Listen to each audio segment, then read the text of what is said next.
Joshy, what are we here for? Rage Trade Mondays, and a good edition Absolutely, too. absolutely, mate. Yeah, you're on a high because you absolutely slaughtered me in a head-to-head this week, didn't you? I did, I think it was 196 points in the end, something like that. So, good win to get over you, especially with how you're carrying on all weekend. So, it was a good one. Oh, mate, it was disgusting. And if anyone else is listening, you can probably hear them already, but the two satanic little devil spawns that definitely do not know how to lower their volume. So I apologise in advance, but we will kick on and we'll have some fun. So if you hear some screaming and yelling, that's just, the crew out the back. But Joshy, what did you score, my friend? Because it was a lot higher than I, and you definitely let me know about it. Yeah, I scored 2151, so I went up 703 spots in the ranks, back up to 1,681. So, climbed the last 2 weeks after a shocking first buy, which really made me drop. So, starting to get back up there. But before I ask you what you scored, I'm just going to say this is probably the most prime Rage Trade Monday for you because you have a massive Rage Trade that you're doing. Yeah, and I've been waiting. Actually, we'll get the score over and done with. 1955, and that was just, disgusting, disgusting. And we actually fell back 1.2k range to 3.6k. But what you alluded to, mate, I am so happy, because this bloke was genuinely on for a 35 point full game, not injury affected, not subbed out, 35 points. And I'm talking about John Newcomb, and Jesus Christ, it feels good to get that absolute pansy straight out of my team, because he is disgusting, absolutely disgusting. And if anyone wants any reason to hold him, there isn't. There genuinely isn't. And that's why we're here, mate. We're going to go through our trades, because I think you wouldn't take me on with the bet. I did offer you any kind of bet you wanted that this bloke would not get his break even, and you were very animated about it. Can't reveal what you said to me because there was a lot of expletives. It was very personal. You did, I guess, go a little rogue here and there, grazed your knuckles on the ground with your low blows towards my beautiful self. But where are you thinking of maybe going with your trades, mate? So I'm trading Gorn out. Obviously, I wouldn't any other year. I wouldn't want to do it, but I just feel like if I'm to get anywhere close to a completed team, I need to trade them out. I need to think of something, and what I'm thinking of doing is trading Gorn down to a Butters or a Bonds, and Mm-hmm. bringing TDK up from the flex into the ruck spot, and basically splitting Gorn into two Primos and Sam Butler. Um, Yep. so yeah, I'm doing that at the moment. I've got a couple of combos I'm working through. The first one you alluded to involves Sam Darcy. So the first one is Bontempelli and Sam Darcy. The second one is Butters and Horn Francis. So I think that's both really good options. Probably leaning towards the Butters and Horn Francis one at the moment, but I think Bontempelli could honestly go massive against Richmond this week. I think he's not going to go anywhere near that poor score he's on the weekend. I think it was his lowest score since 2020. So I think I really want him for the rest of the year. So he's heavily in my consideration. And to do that, I would have to bring Darcy in. And I'm pretty getting tempted on this pick. Like he's got six of the bottom seven teams in his run home. He's got Freo as well. He scored 140 against this year. Non-injury scores this year. He's averaging 109. He's just a gun, and he's good to watch as well. So he's heavily in the thinking. But as I said, at the moment, currently leaning towards Butters and Horn Francis, just because they're two well-known primos.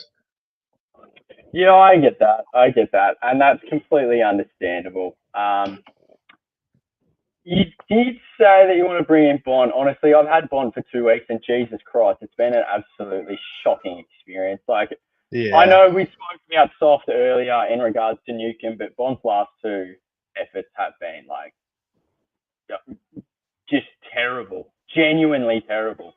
So I don't know if it's his contract business or what's going on, or if he doesn't know which number he's going to wear at the Pies next year. I'm not sure what's on his mind, but he's literally like just soft. I know Windhager literally blanketed him, but it was just terrible. So honestly, from my experience of owning Bont this year, don't bring him in. Simple as that. Don't. I think there's better value. I mean, 587 for what he's produced. It's not so far. But Yeah. I don't know. Like he is a superstar, and I have no doubt he'll bounce back. But yeah, I'm not advising it right now. But then again, like I can't pick a player to save my life. Honestly, my tradings have been absolutely disgusting. Like you can see it on the screen right now. That's where my team is at. And the trades, I'm not too sure if it'll actually show up. Oh, it does. Perfect. So basically, like so happy Newcomb's out, toying with trading Gawn at the moment. And I mean, there's no reason to trade Clark out. It's purely because of structure for me, and for the loops going forward. But Mills in, Brayshaw in, and Horne-Francis in. And I'm sure you would be extremely happy to know that, yes, I did trade Horne-Francis, and he did score 150 the week after I traded him out. But, like, just got to bring him back in at this point, honestly. Yeah, I'm heavily considering bringing him in, as I said. Just the only thing I would be watching out for is he did finish the game not playing, I think, the last 10 minutes, so just with a shoulder issue. I think he also told one of the Fox Footy reporters that he's getting scans on it. So be interesting to see how those scans come up either tomorrow morning or tomorrow night as the little gremlins are on in. But I think I'm gonna I think I'm gonna back him in if he lines up this weekend alongside Butters. As you said, Bont hasn't been great.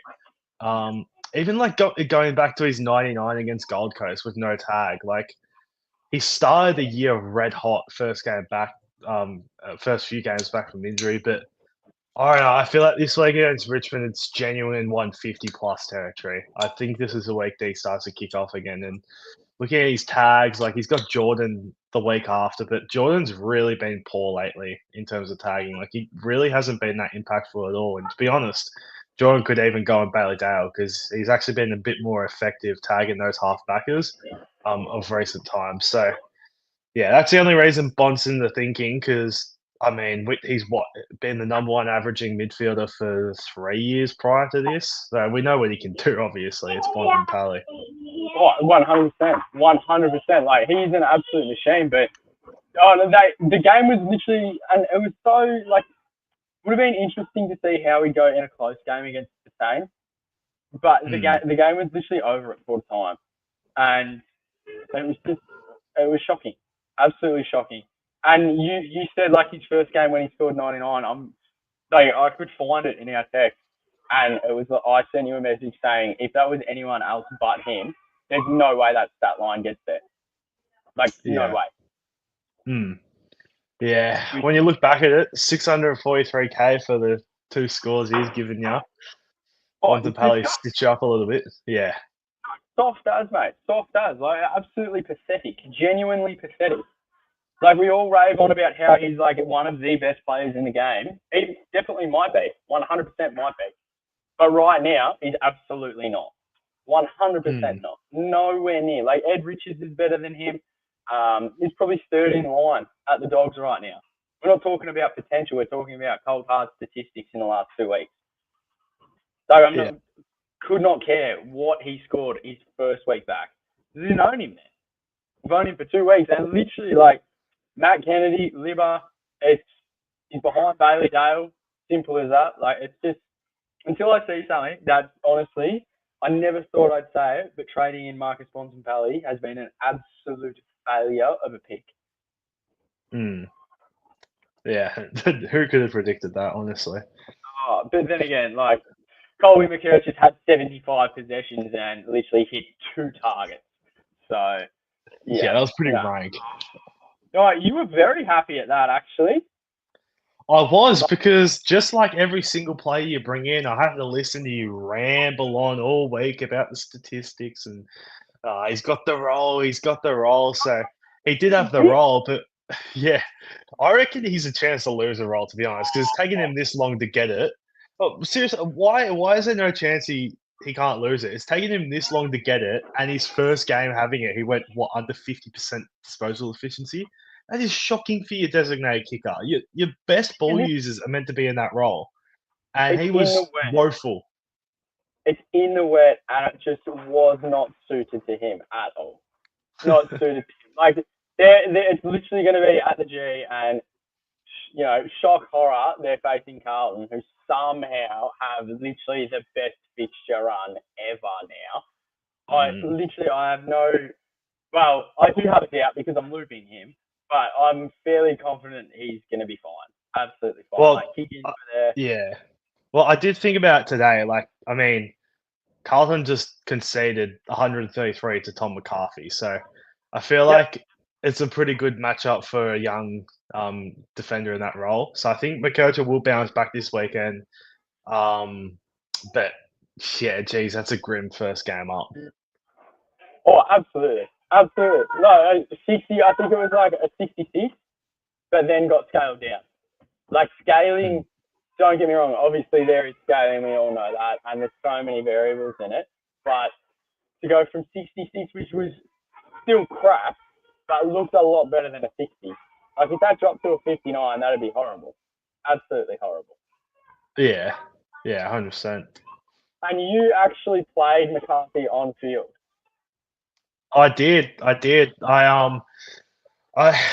put Clark on the bench with an emergency just in case. I really did not think that I'd be fielding Matt Carroll. To be honest, with how he's been this season, I thought he'd be sub and stuff. But when that 29 rolled around, I thought, yeah, I might as well put Carroll on as well. But I had another spot, and once McCarthy wasn't sub, I brought him in, played him, and I wasn't expecting a 133, obviously, but I actually was expecting. I genuinely did think he could go 80 to 90, just because like he's 25 years old, experienced in the VFL, and like he started his first couple of games at West Coast Waffle, getting like 25 touches. So I thought with that role at his age, I did think he'd have an impact straight away, but did not think anywhere near 133. And to be honest, that single-handedly won me 2 Cash League games, just bringing him in.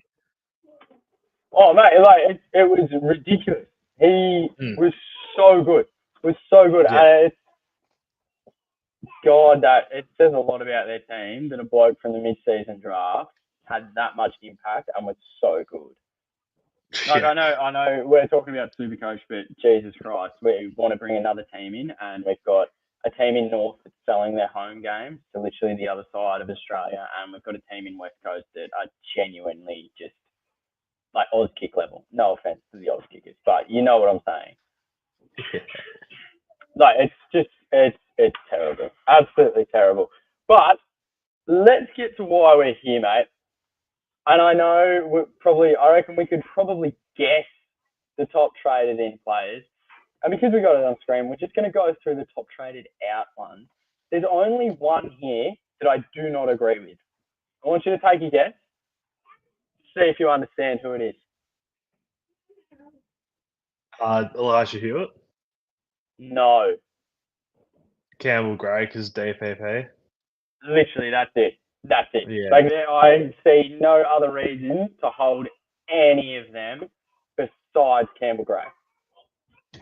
Yeah, I mean, Campbell Gray was the guy that I traded to Tom McCarthy, so, I mean, he's gone for me, but, yeah. I don't know. I feel like it's people that were planning to trade Matt Carroll this week, but Matt Carroll popped off, got his break even low again, so I feel like some people just need someone to trade out. I mean, I can see why people would want to do it, but yeah, I guess you are right. That DPP can come in handy, but I mean, really, there's not many defender forwards out there. You got Stone, you got Padden, but other than that, you don't really have that many. No, you literally don't. Oh my god. No, like, it's Campbell Gray is fantastic for looping. Hence why I'm taking out Angus Pratt. That's the reason why he's going, because with the setup that literally all of you saw before, it's Camel Grey's perfect for looping. Absolutely perfect. And again, there's nothing wrong with Angus Clark at all. Like, he's a good player, but that, what was it, 20-something at three-quarter time? That was grim. Really grim. I don't think he's a chance to get dropped or anything, but in saying that, the advantage of using Gray as a loop outweighs what Clark's going to do for my team. Like, is there anyone on this list that you still have? Pedler's going out this week, and he was the last one I had on that list. So, yeah, that's all I had. I got rid of Hustweight weeks ago. That was to only get half a game. Why on earth? Like, why? What's the point? Well, I mean, he was lucky to get half game. He was woeful. I mean, when he got subbed out against Melbourne, I think it was when we all had him, he didn't deserve to be subbed out, especially that early. But on Friday night, he deserved to be subbed out. He was pretty damn bad. He was shocking. But surely really, really bad. More of a chance than that. Like, surely. I don't know. Like, what he dished up. I mean, I was surprised he was ahead of Cam McKenzie, but he's not anymore. I'm telling you now. Like, you're probably going to have him as a loophole for the rest of the year if you're holding him, because I don't think he's ever going to get back in after that. No. He will never get back in for the rest of the year. Isn't Werpel back in this week? Wasn't it just a 1-week injury? I think so, yeah, Cork or something. And yeah, as I said, McKenzie's ahead of him now. McGuinness was good in the VFL. I think Hustwaite's going to go down a few pecs in the order now. Yeah, which is unfortunate. I mean, yeah, a bit stiff for him. You're trading out Luke Pedler, yes? Yeah, trading out Pedler to bringing in Sam Butler. Obviously, Sam Butler's on his bye, but I'm pretty well set this bye. Like, I think I've got 20 primos plus Zach Johnson. So 21 players to play with, and yeah, 20 of them primos. So I'm pretty content with bringing in Sam Butler this week. I think I like him a lot more than Harry Ralston. So I'm happy to go early on him, especially at F7. And that's another reason why I'm trading Gorn out, because I could afford to bring in Mills this week and still get to 22 primos, but it would mean that I have to field Butler at F6, and McCarthy and Johnson would be stuck on my bench with primos on the field. Whereas trading out Gorn and getting TDK into that ruck spot rather than the flex, it opens up the flex to be able to every single week just rotate or take the best score of Johnson and McCarthy as my 23rd. And I just think it makes it so much structurally sound. Like, when you think about it, you don't want to get rid of Gorn. You compare what would you rather field out of Gorn, Butler, and a Callum Mills, or a Butters, Horn Francis, and a Tom McCarthy. You're taking the second option, I reckon, for the rest of the season for sure. I agree, and that's partly, again, what I said before about ditching Angus Clark. Because if I didn't, like, it's just defensive bench down here looks fantastic. Midfield's okay. Forward, well, it's still crap, but I'd much rather McCarthy on field than have to deal with every single week wondering if Daywicks is going to be subbed. Like, we know he's going to be subbed out, but is he going to be subbed? Is he going to start? That's okay in the bye weeks, but obviously the whole aim of the bye weeks is to come out of them full primo, is it not? Yeah, 100%. And like with Butler, I'm pretty confident and happy with him as that F7 emergency. Like, I think if I, for whatever reason, cop a suspension or injury and I'm not trading them, I feel like Butler is going to be a decent 60 to 70 plus to cover that. But I'm just not confident having him as my F6 on field over a McCarthy or Johnson. Like, I think Johnson back-to-back 84s, he has that role. He had 28 touches on the weekend, and to be honest, he had good efficiency too. I think he was a bit stitched up with that score, but we got smashed, so that's probably why it was a bit lower.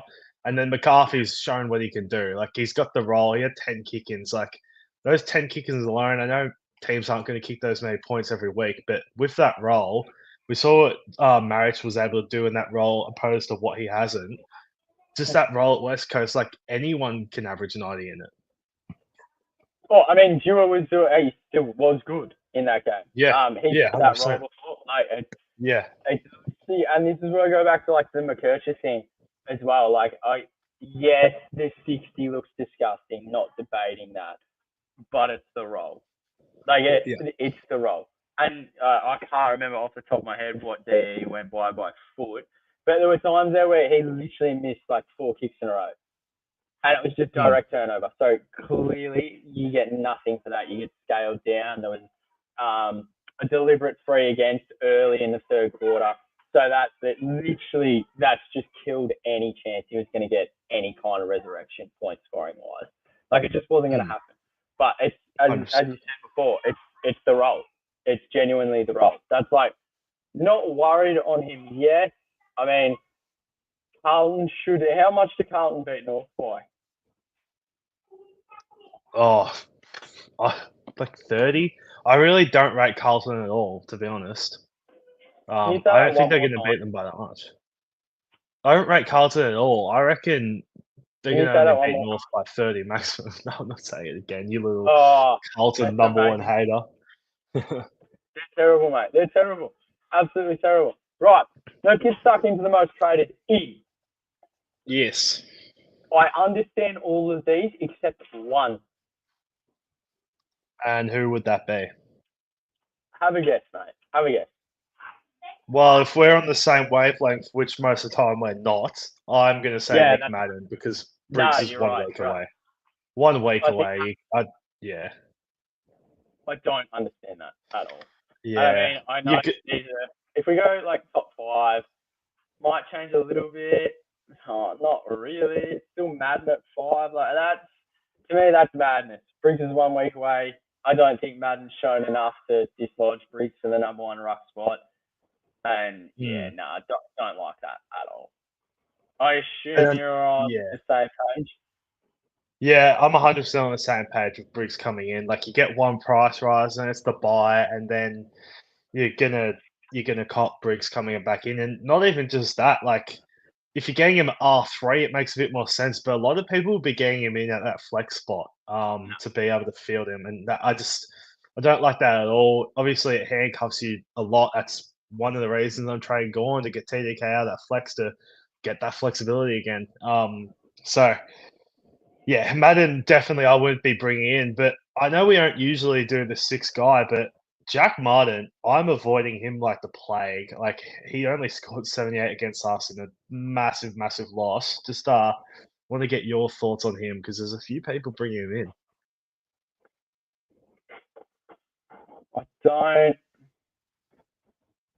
I really don't know, and that's the honest answer. I just like you're against it, yeah. I'm so against it. Like I couldn't be more against it. Is there something that we're missing? Like, is there any chance that he is the number 1? No. I'm just he's injury prone as anything. Like he's probably one of, if not the most injury prone player in the league, to be honest. Over a space of 5 or 6 years. And then not only that, like he's scored 78 at the absolute maximum against Essendon, where they won by 90-something points. And the week before that, what did he score? He only scored like a 30 the week before that, didn't he? Is it not because of the role? Is that it? Well, yeah, but like that role, like it's not everything. Like, I mean, Sam Wicks had that role, and look what he's averaging. Like it, unless you're that running halfback, get all the balls going through you. It's like defender isn't always that best role. I mean, he scored 33 against Gold Coast in his first game, and there's 79 against Essendon. Like, yeah, 79 looks good when you're looking at the app and you say, "Oh, rookie 150k, 79 score." But when you put it into context, Essendon was smashed by 90 points, and Geelong had a field day, and he still went sub 80. Like, I know that's a good score for a rookie, but with his injury history and 150k, I don't want to borrow that. No, I get that. I know 150k. Like, why this week? That's what I don't get. That's my main concern. Like, You as mean? in, he's being brought in this week. Like, are Because people no one's getting him that, at 180. no, but like, I don't understand. Like, I know we're talking about bringing him in completely, but why are you bringing in a player, as you've just said, that is so injury prone that then has a bye?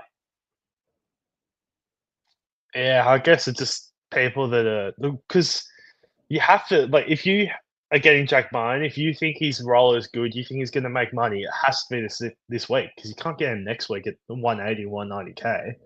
No, I know With that's what buy. I'm saying. That like I'm agreeing with you. That's what I don't get. Yeah, Like, why? Like, on top of everything that you've highlighted, like the only thing I can think of is the role. It's not like he's got the buy coming up. So why are you bringing? Why wouldn't you just get a Rouston and save the 30k? yeah. Well, as I said, I'm pretty well set this round, so I'm bringing in Butler on his buy. I'd rather do that. Save what I think it's like 24k. Bring in Butler, who I think is going to score really well. Well, not really well, but good for a rookie. And I think his job security is pretty decent because he's bringing that tackling pressure that Hawks lacked for a few weeks in that low patch they Yeah, had. yeah. No, I completely agree. I completely agree. I would have, I guess, before looking at this, I would have assumed that Rouston would have been ahead of Madden and Martin, but clearly I was wrong. Yeah, yeah, Um, 100%. why is it the 30 odd K that you're saving by not getting JHF over Darcy? So the reason that I'm thinking of Darcy is because I can't afford Bont and Horn Francis. Mm-hmm. I can afford Butters and Horn Francis, but I can't Yep. afford Bont and Horn Francis. So if I wanted to go down that Bont route, I would have to think about someone like a Sam Darcy or a Chad Warner, who I don't want to go anywhere near. No, no, Um, no. yeah, but also like I'm surprised he's actually getting more trade-ins than Horn Francis. I think it might be a lot of people in this situation like me, where you can only afford Darcy, you can't afford Horn Francis, but I think both are great options. Like Horn Francis coming first game back from a hamstring injury, he scored 136, and he was honestly could have gone 150. Like he sat out, I reckon, the last 10 minutes. He missed 3 goals. Like he could have gone huge, and he looked really bloody good. We always know that Butters is going to cop the tag over him, even Rosie. So I can understand why people are bringing him in. And as I said before with Darcy, like this guy is just so unstoppable. He's 208 centimeters. He's got a big leap. He's mobile. I've never seen like someone that tall just be so clean below their knees. Has a second ruck roll as well. Like he takes contested marks. He gets disposals. He kicks goals. And as I said, he's got 6 of the bombs, 7 teams in his run home, and a lot of games at Marble too under the roof. So I can understand both of these picks. I like them both as trade-ins. If money wasn't an issue, would you get JHF and Bond? I think I would, yeah. I think Darcy's only coming into the thinking because I can't afford him and I can't afford Horn Francis and Bond. Um, but when I did have to start thinking about different options if I wanted to go down the Bont route, and I had a look into Darcy's fixture, his numbers, and all that, like, oh, he's tempting. He really is tempting. Is he going to get his break even? That's what I want to know from I you. think Yes he or is. no? No, no. Yes. So he I is. think he is. Against Richmond, 147 break even. I think he can get that, to be honest. I really do. I do not think he gets it, but I can If understand he as to doesn't, he'll why. get he'll get bloody close. I think he's going 130 plus at least. He's going. Yeah. He's going to get very close to it. So you're definitely like he's in for you right now. If I go down the Bont route, but as I said earlier, it's currently Butters and Horn Francis. Yeah. But it's changing a lot. It's changed a couple of times today. I think they're both really good combos. All right. No, we've spent way too much time on those two. It's making me sick thinking about it. All right. Callum Mills. Does Callum Mills push Matt Roberts to a wing, therefore making Callum Mills a much better asset than Matty Roberts? I saw some people saying it today. I mean, it's got some merit to it just because, Mills come back, Cunningham's come back. There's been a few players come back into that Sydney team, but I'm still not the massive fan of bringing Mills in. Like, I know he scored 100 against Richmond, but Richmond have been really leaking points to those defenders this year. Mhm. And you only had to look at his first game against Melbourne. It was a 60 odd.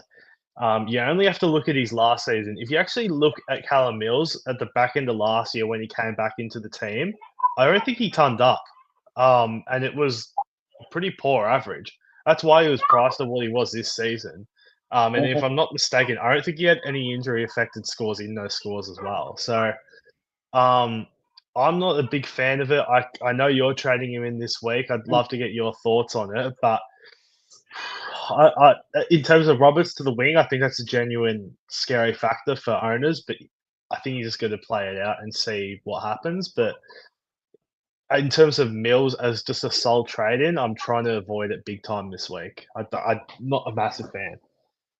I think because of the potential there, I want to take a risk on it because if he does play purely halfback, then my God, then surely like that. We just know what happens there. Like it's 3 points. If he's got a little and it's so crap that Roberts was out. Like I know he was sick. We didn't get a read on it with Mills and Roberts, and you kind of have to go into it blind this week. But at 357k, break even in the 30s, at worst, I'm pairing him with a McKercher and looping. Like I'm pretty happy with that. I'd much rather those two loop them than say I don't know a 400 and something K player and a rookie with terrible job security. Yeah, I mean, I agree. Like, I don't think he's the worst guy if you're able to loop him. Like, that's pretty good. Like, I He's a think, must. yeah, and look, he's second most traded in for the top five, and I'm pretty sure it was the same for the top 1% as well. So there's a lot of good coaches bringing him in. I think I would just rather. It sounds crazy. I think I would just rather split Gorn into two primos and get McCarthy on field than a Butler. It's just, I think it's a big structure thing. Oh no, I agree. And do we even need to talk about Tom McCarthy? No, he's went 133 on debut and he's 99k with DPP. Like, it's no brainer. Is there a world that you do not pick him up at all? No, there's not, No. unless you have like two trades and you're like clinging to life with your two trades. Then I still think even if you've got two trades, you still use one on him. Simple as that. I'm 100% on that. Is there anyone else like Archimedes? And no, I can understand Butters. Butler, I can understand, but yeah. I think besides that, I mean, even if we change it, like go down top 10%, usually there's something funky going on there, but not really. George Hewitt, do you want to tell your story about how you brought him in? Yeah, well, it was Butter. It was Lockie. So I tried Lockie Neal. He scored 103. It was looking like a 130 to 140 after the first quarter. I was, oh my god, this is not looking good. But yeah, 103. I was in a bit of trouble for that round 16 bye. So I thought I needed to move him on to someone, and it was Butters all week. And then I switched to Hewitt maybe on that Saturday just before the Sunday where they both played, and yeah, 20 something points up so far. He's just a little bit handball happy, Hewitt, but I mean, he's never going to get tagged. His CVAs are going to be well up with Walsh out. I think they went up to 83%, and he just looked good. Like he looked really good as he has all year. Like I think that's now 10 out of his last 11 games he's turned up. He's just been unreal this year, averaging 115 with a 60 in there. Like so, really happy to get him in. Anyone that's getting him in at that price with that average and what he's done this year, I think it's a bargain. So yeah, go ahead with that one for sure. Great, honestly, great trading. It's just unfortunate who he plays for, but yeah, it's fairly sure that at one point he was like 8 rounds in. He was the highest averaging player, or something like that. 9 rounds in. Yeah, I think so. Like he started off with that 90 odd against Richmond, and just went, I reckon, 9 tons in a row. And then dropped under that ton with that 60 against GWS, and then last 2 weeks is going bang bang 110 and 120 something. So yeah, he's been awesome this year. It's fantastic, mate. We literally have 25 minutes left. Is there any chance we get through all these questions, or like what's with that? No, I reckon we easily get. I haven't looked through them. I have not looked through them at all.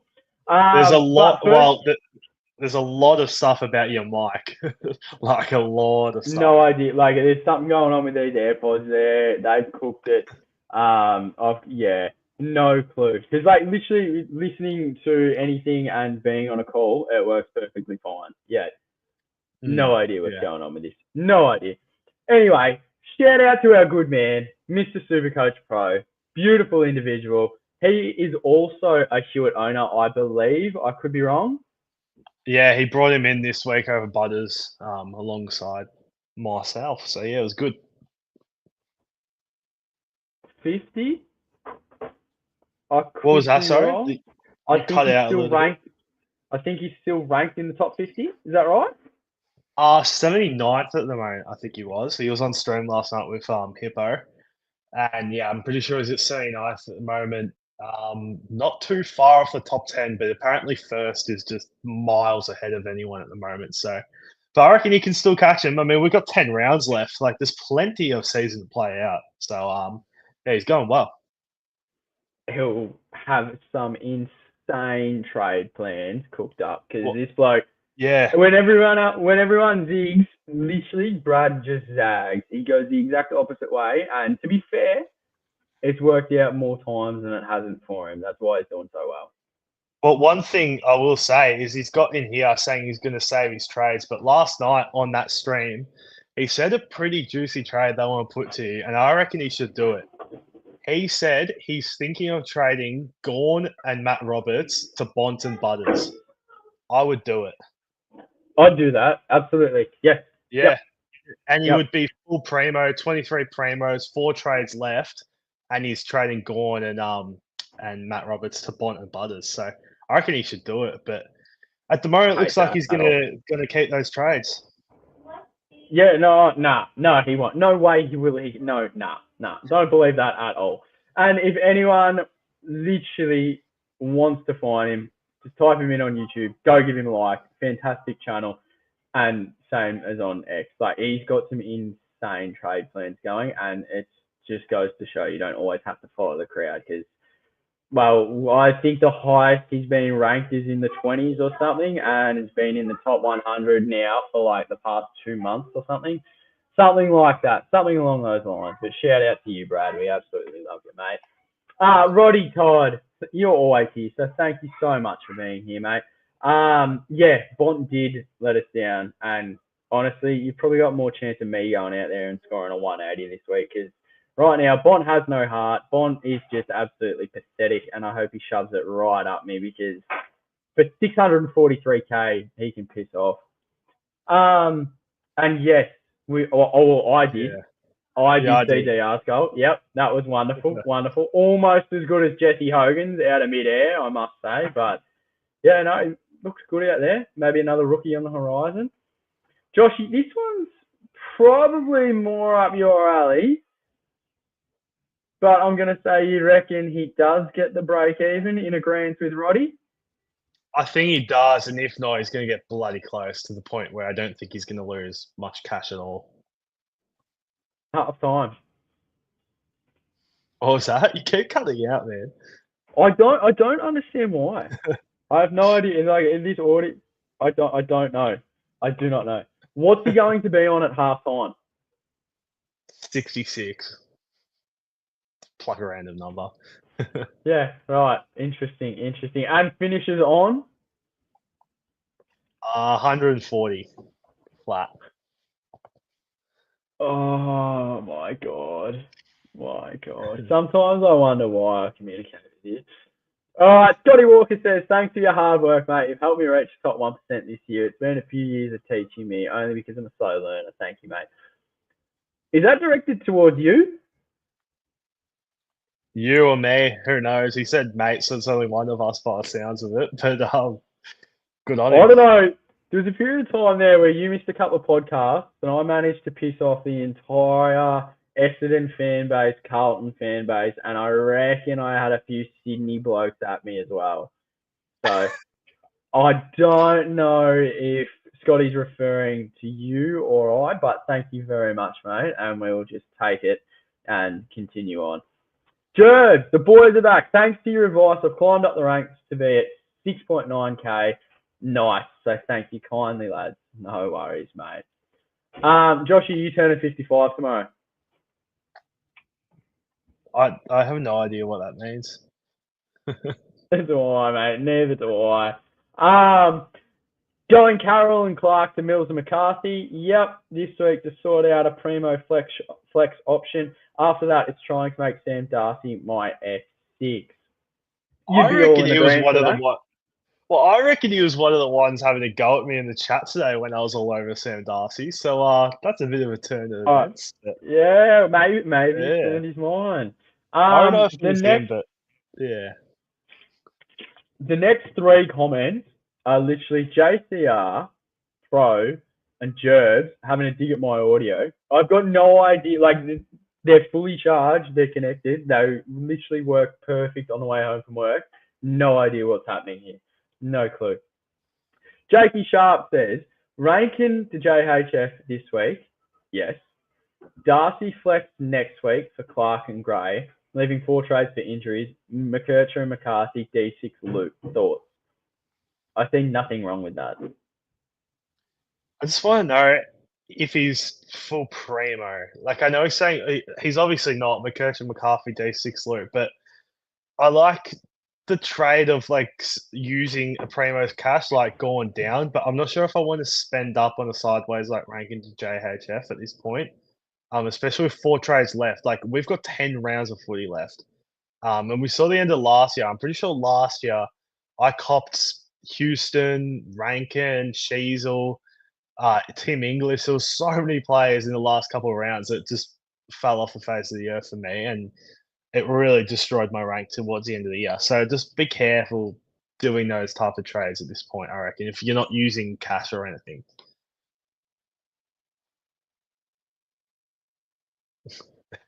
And now he's completely quiet. I can't even hear you at all now. No, you're completely muted now. God. Can you hear me now? Yes. Yeah, there we go. It's the Sam Berry effect. You called it about a month and a half ago. Oh, yeah, it's disgusting. His role is so bad now. And it sucks. Like, Rankin's one of my favorite players in the comp to watch, especially when he's up and going, and he was scoring so well too. And now he's so cheap. I know people are like this prime example. People are thinking of trading him out now, but I just think you got to hold him just for now until you can upgrade the rest of that team, and then yeah, when we get close to the end of the year, that's when you make those luxury upgrades, I reckon. I'd love to make a cheeky sideways of Rankin to McRae, but like it's yeah, I don't think I'm gonna have the trades for it. But I mean, I'm all for this, Jakey, like 100%. Rogue Wright says final primo going Pedder and Husway to Sam Darcy, McCarthy, 5 trades left. Josh, you tick that off. Yeah, I like that. Hawks, he says, fellas, how are we? Yeah, good, besides whatever's going on with his audio. And I think it's fair to say you're fantastic as always, Joshy. I am too, and it does feel like Mad Monday because I don't think you'd get to too many round 15 podcasts talking about trading Max Gawn at 130 average. But here we are. No, yeah. If I had $1 for every time, oh Jesus, here we go. If I had $1 for every time Nathan said lock this season, I'd have enough cashola to buy him a proper setup and get Verns a new high-end weave figure.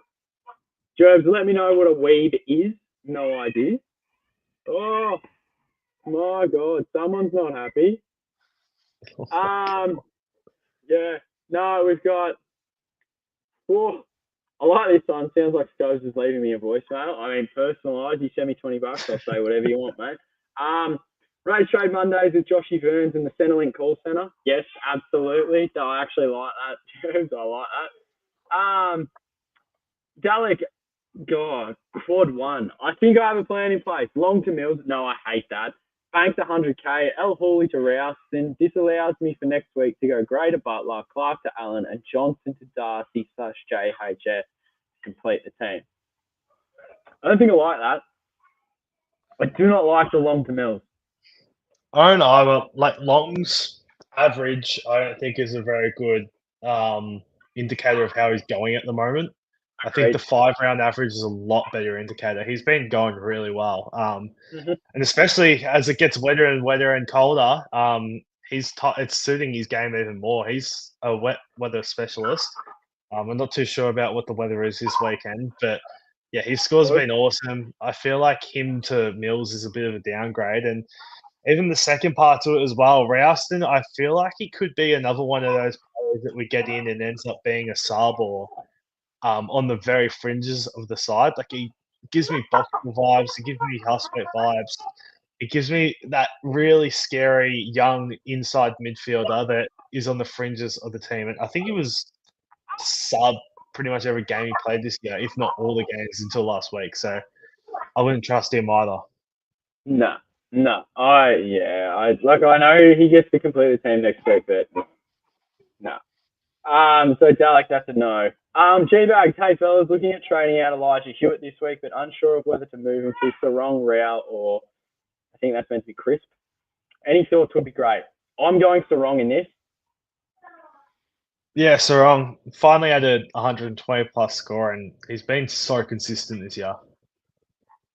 I'm not going to put this next comment up on the screen, but SuperCoach Pro's one about your facial hair and what kind of vehicle you own and what you do as a job. That's very creative, Brad. Very good.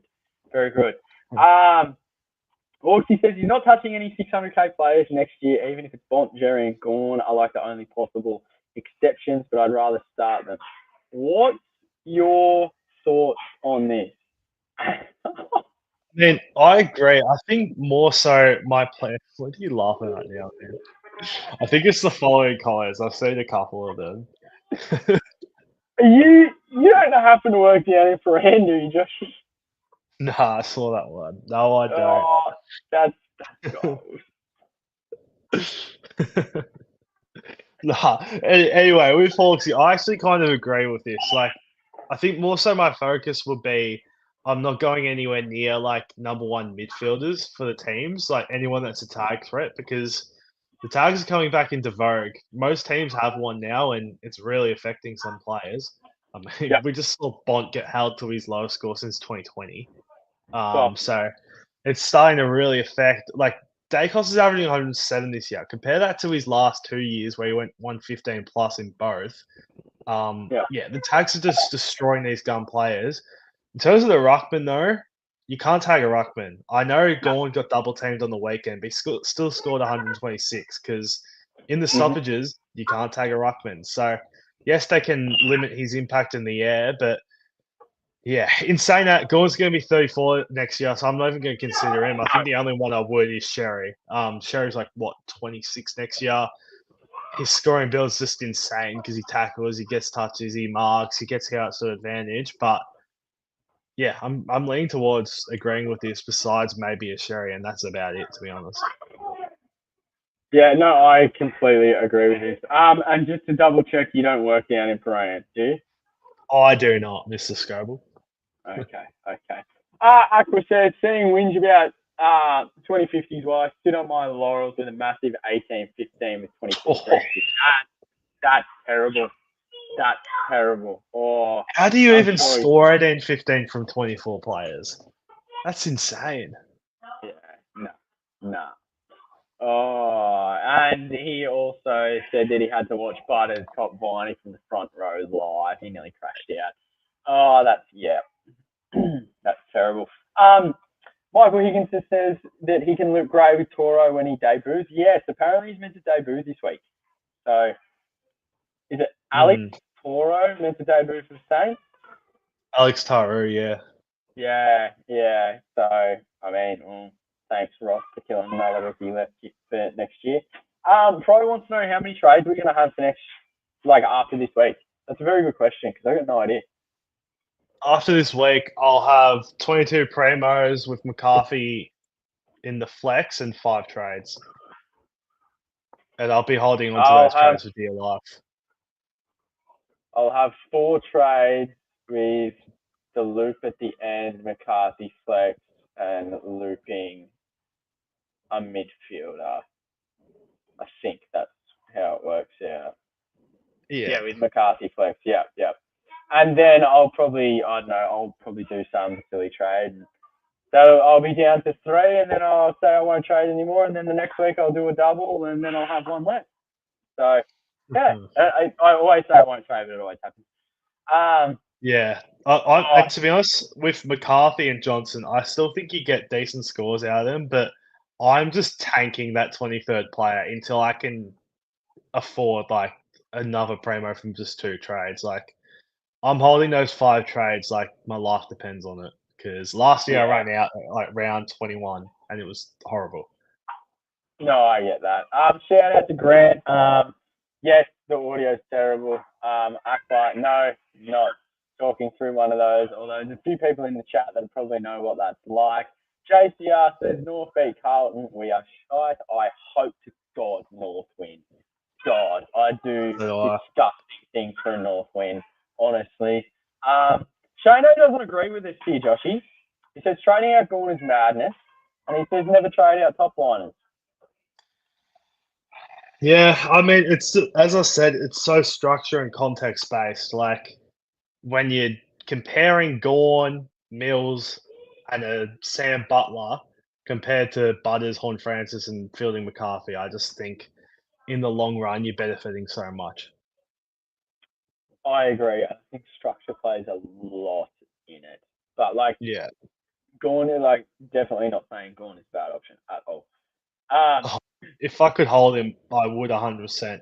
And I think it's also a lesson for next year. I'm probably not going to go the 3-headed ruck thing again because it's really stuffed my structure. And this is the reason why I've had to try and restructure a bit and get a bit more creative because when you go ruck in the flex spot, you just get so stuck with fielding these rookies. Does that mean I'll never have to see you post that stupid picture of the dog with 3 heads and it has all the Luckman on it? The fluffy. Well, the fluffy was good for the 2 weeks I had it. I mean, all 3 of them were scoring tons, and especially TDK, 140 and 126 since I got him in. It was a good own, but TDK and Sherry are just going to have to be the 2-headed monster from now on. Oh, God. Pro reiterates what you said about Hewitt over Butters. I think you agree. Shano says that Butters shook the tag in the end, but it was a bit of a hard watch. I didn't see the first quarter of this. Was it a very hard tag, or what was going on there? Yeah, Jack Viney was pretty much clamping him. I knew Langdon probably wasn't going to go to him just because, Langdon was perfect tag for Dacos because Dacos does most of his good stuff on the outside. But Viney is one of the most perfect matchups for Butters, and he held him really well to start. I think Butters was on 30-something at half time. And then, towards the end of the game, he ended up on 103 and looked really good in the last quarter, particularly. I mean, I don't think you can go wrong. If you're going to bring in Butters this week, surely that would be as I said, I'm leaning towards Butters and Horn Francis rather than the Bont and Darcy combo. But if Bont wasn't playing Richmond this week, I wouldn't be thinking twice about it. It's just I'm so scared about that non-own this week. Yeah, I get that. Just reading a comment, obviously, about JHF awaiting scans. Have you seen anything about that at all? I haven't. I just saw that thing that I think you shared to a few chats this morning of just him saying that he's going to get scans. So I knew that he was getting scans. I knew he finished the game on the bench, but I haven't seen anything updated. And I mean, most of the time, no news is good news, but I mean, injury reports don't come out until Tuesday night. So I'm still sweating on that, but I mean, it could make my decision easier. Yeah, absolutely, absolutely. I think we're in agreement with Balupa about McCarthy being a fine D6. Yeah, I think he's going to be an 80 plus at least for the rest of the year with that role. Yeah, no, completely get that. Completely get that. Brad says we're sleeping on Mills 60 odd in bugger all time on ground. I need to look into that. I'll take your word for it, mate. I don't know what his time on ground was. Shano doesn't think that he's not convinced on Mills's role. Reckons that he can pick up injuries and he's a Mr. Fix It. I agree with that, but I still think he could be a good option. Like, I see both sides of it, and at this stage he's in my side, and I think I'm pretty. If I hear something like he's not going to play half back, then that will deter me. But for that price, I think I will still go there. And just to reiterate, I don't think we've ever said that anyone is a must-have, have we? No. No, perfect. Jervs is just sending Toro to debut this week per Ross Line. Perfect.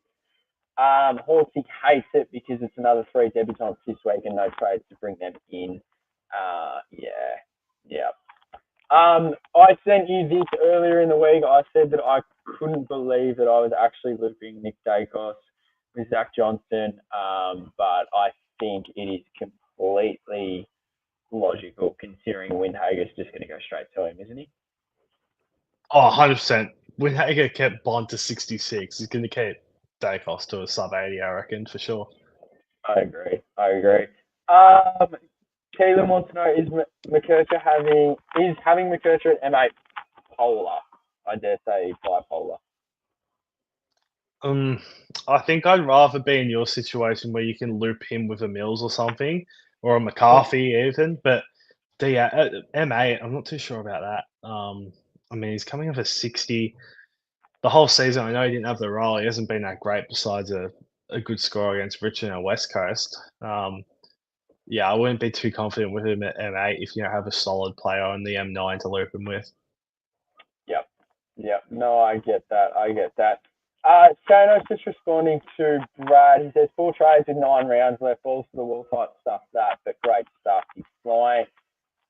I think, well, out of all the people that I converse with regularly, he's the highest ranked person I know. Yeah, and I know this is if he does that Gorn and Roberts to Bunt and Butters trade. So he actually does have 6, and his team's finished as well. So it's not like everyone else who are getting in their 22nd primo this week, hoping they can get 23rd. Brad has 23 already. So he's doing luxury trades like that. So I think 4 trades left with 9 rounds left. If he was to do that trade to get Bont and Butters in, I think he'll be fine because he has 23 primos already. But yeah, he's flying. I've just read another comment, but from Ivana, not going to say the last name. Ivana, very good call, but we won't read that out. Marty, please. Newcombe plays Northern Saints next to his host. Absolutely not. No. I can't wait for Newcombe to go 120 this week. Next week against North Melbourne off the bye. The only pain that I would feel is if he went something ridiculous like 150. Like, the man was on target for a full game 35. Full game. Think about the good memories, man. He scored 120 for you when you VC'd him, along with Rookie and Cheese. Who, by the way, Cheese isn't in the chat tonight, so we'll be having words to him later. And they're going to be extremely abusive. Nah, Cheese can... there's a lot of things I want to say to Cheese, but can't right now. Aqua says, not sure whether I trade Walsh to Darcy. Oh, not Walsh. Will Ashcroft to Darcy this week or next. We'll be doing it no matter what. Current plans for next week are Erasmus, Shy, Will Ashcroft to JHF, Darcy, Bont with a bit of cash spare. I like that. Yeah, I like it too. I don't know if Ashcroft's been that bad. I'm searching it up very quickly. I mean, he's averaging 101.5. He's not the worst in the world, but if you're like me, who had to trade out Neil because you're a bit stuffed in that round 16 bye, I can understand it. Yeah, honestly, I'd probably rather keep Will Ashcroft over Neil. Like if that was just put to me. Yeah. So like I was so close to trading him. Jerv, I don't know, like I genuinely have, but if you can provide me some updated audio help, that would be amazing. I hate this. McCurch to JHS. No. Would you class Kirch as a primo? No, I wouldn't. I'd class him as an on-field option. I wouldn't call him a primo. Aqua says no need to lose cool over Kirch after one game in the wet warrior. The baseline for a 120. Did you hear that, Joshy? I think he actually will score well against Carlton this week. As I said, McCarthy scored 133 against them, so I reckon he'll score well this week. Yeah.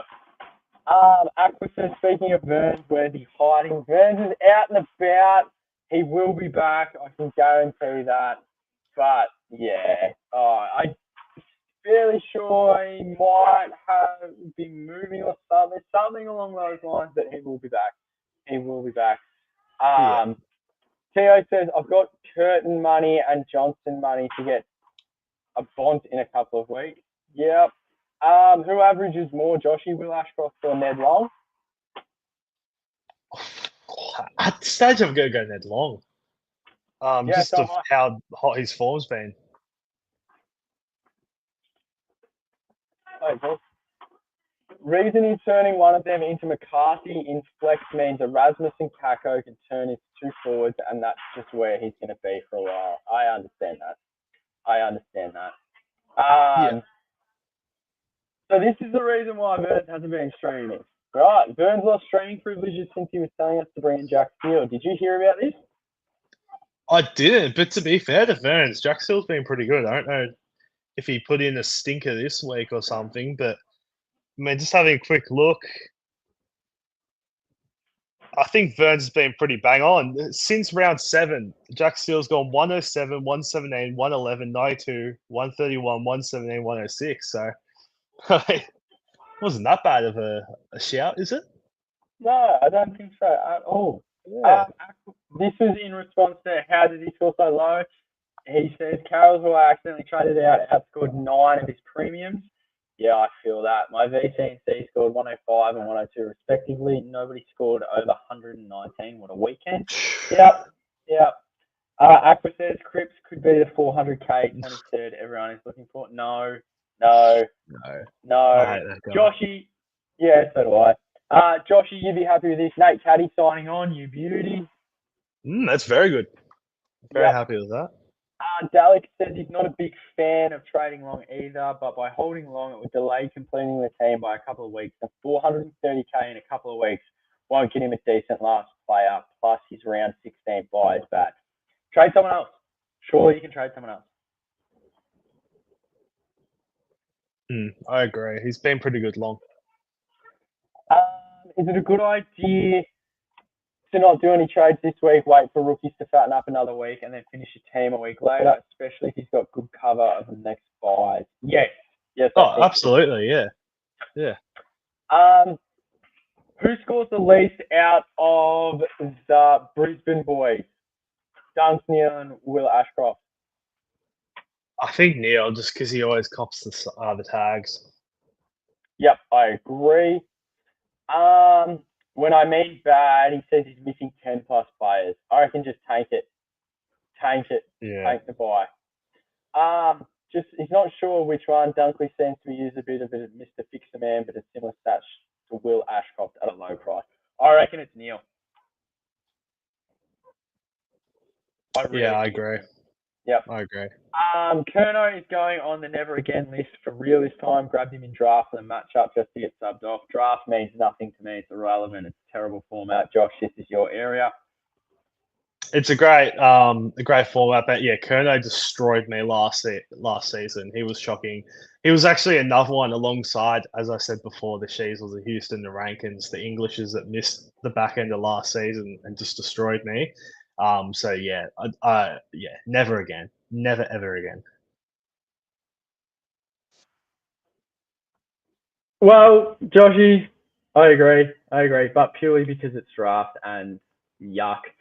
Mate, we are done, but there's two comments that I really wanted to end on because they're both close to my heart and they both mean a lot to me. I'm never genuinely actually like serious on this podcast and I'm barely ever serious in general. So it might take a little bit for you and others to understand where I'm coming from, but these last two really, really solidify my point of view, my general thesis on 99% of arguments, and where I stand as someone that I guess Bro, what are you saying? that this is hands down the best comment I've ever read out on this stream. Cripps would be a That's good unbelievable. playing in the VFL, absolutely, because he is soft. And I want to end on this because you know I love to compare your looks to every single AFL player in the entire competition. Here we go. Jerbs wants to know, hey, Liddy, where can we get your jumper? Yes, Matty Liddy debuted on the weekend and just yet another lookalike that Scobes has pulled out. But you can get them on the website. And to be honest, let's all give shit to Scobes because he hasn't worn his in about 6 weeks. And he kept using the excuse, oh, it's in the wash, it's in the wash. Unless you haven't done washing for 6 weeks, mate, where the fuck is it? Put it on. Rep it up. Rep it. I won't guarantee because I'll probably forget about it, but I may say there is maybe a 70-30 chance for Team Drop Thursdays I'll be wearing it. But we are done, mate. Yeah. Thank you so much for joining me this evening. I apologise. Actually, I don't apologise to you because I never do, even when I'm wrong. But I apologise to all the listeners for the audio.